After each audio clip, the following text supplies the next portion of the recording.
મારું નામ દેવ કિશોરભાઈ વાઘેર છે. હું ગાંધીધામનો રહેવાસી છું. હું સાંજના 8:45 મારી દુકાન છે ઓશિયામોલના પાસે સરદાર રેસ્ટોરન્ટ ઉપર આરવી યુનિસેક્સ સલૂન.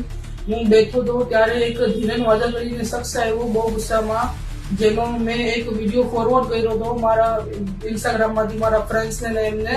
તો એ બાબતે લઈ મારા સાંજના 8:45 મારા સલૂનમાં આવી મને મા બેનની ગાળો આપી, પર્સનલી પણ મને ગાળો આપી અને માર માર્યો હતો.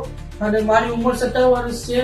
એની મને 2 વાર માર માર્યું ને ત્રીજી વાર કરતો ત્યાં મેં મારા ભાઈને ફોન કર્યો, જાણ થઈ ગયું એવું રીતે થયું. એટલી વારમાં ધીરેન વાજા કરીને જે વ્યક્તિ હતો એ ભાગી ગયો. ત્યારબાદ અમે લોકો પોલીસ સ્ટેશન ગયા હતા ફરિયાદ કરાવવા.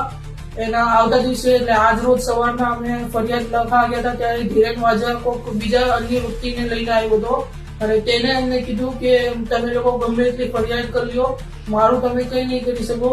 એવી રીતે અમને ડરાવી ધમકાવી ફરિયાદ પાછી લેવડાવી દીધી. એ ડિવિઝન પીઆઈ સાહેબ અને પૂર્વ કચ્છ એસપી સાહેબને વિનંતી છે, મારા ઉપર આજે હુમલો થયો છે એના માટે કંઈક કડક એક્શન લેવામાં આવે અને આજ બાદ મને તમારી પરિવારમાંથી કોઈને પણ કંઈ થશે તો તેનો જિમ્મેદાર ધીરેન વાજા કા એના પછી જે અન્ય વ્યક્તિ એના ભેગા હતા એ લોકો રહેશે.